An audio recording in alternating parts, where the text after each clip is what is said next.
Hello viewers, আপনাদের মাঝে আজকে আবার নতুন একটা রান্না নিয়ে এসেছি। পাঙ্গাস মাছ দিয়ে সবজি দিয়ে পাকাবো। পাঙ্গাস মাছের তেল থাকার কারণে সবজি দিয়ে পাকাবো।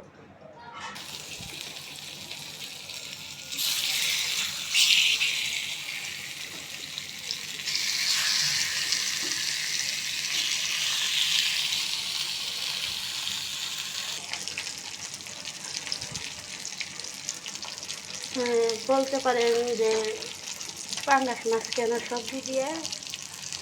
পাঙ্গাস মাছে দেখেন কতটুকু তেল দিছি আর কতটুকু উঠে গেছে। সবাই ভুনা খাইতে পছন্দ করে না, এর লেগে সবজি দিয়ে পাকাবো। মাছ ভাজা শেষ, এখন সবজি দিয়ে পাকাবো। পেঁয়াজ, আদা রসুন বাটা, গুঁড়া মরিচ, গুঁড়া হলুদ, লবণ আর হলো জিরা, তেজপাতা। তেলটা গরম হয়ে গেছে, তেজপাতা দিলাম,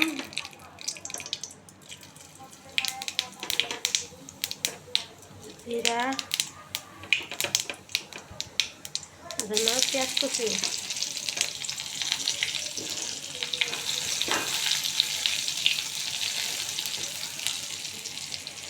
জীবন তো বাদামি কালার না হবে, এই পর্যন্ত পেঁয়াজটা ভাজবো।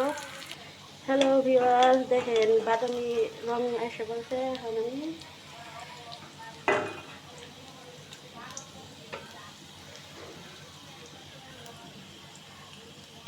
আদা বাটা, গুঁড়া মরিচ, হলুদ আর লবণ দিয়ে দিব।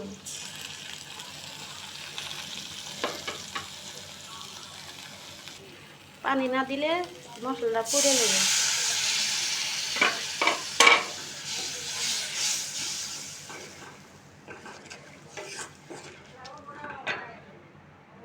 মশলা কিছুক্ষণ কষানো হোক।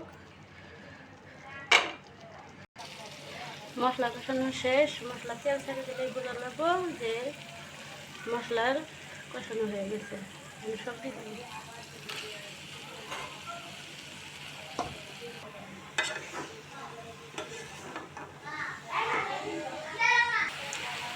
আলু বেগুনটা 2 মিনিট কষায় নিব।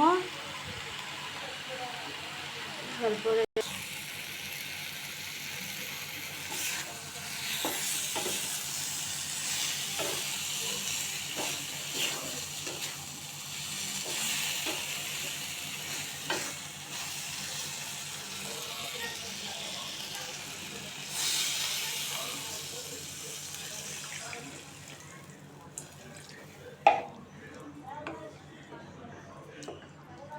তরকারি কষানো শেষ, এখন আমি যে পানি দিয়ে দিলাম তরকারির ভিতর।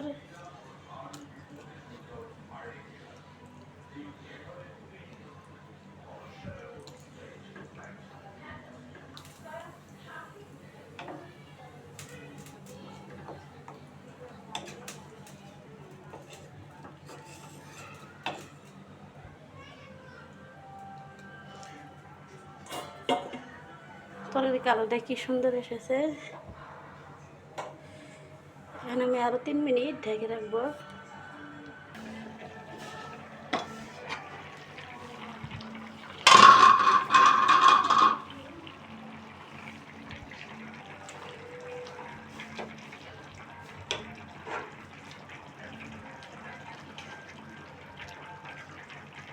আমি মাছটা দিয়ে নিব।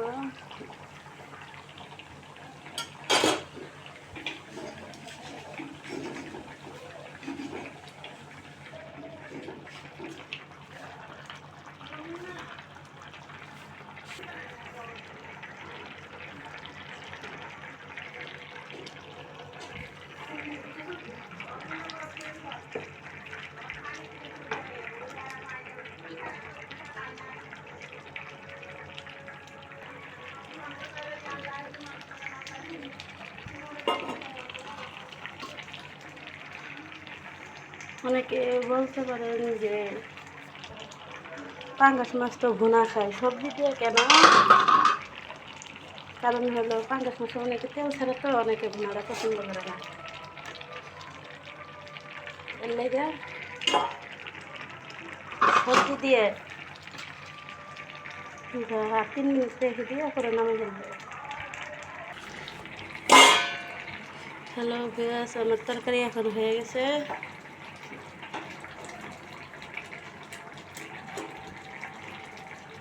ভিডিওটি দেখার লাগে অনেক ধন্যবাদ। আর আমার ভিডিও আমি এখানেই শেষ করছি।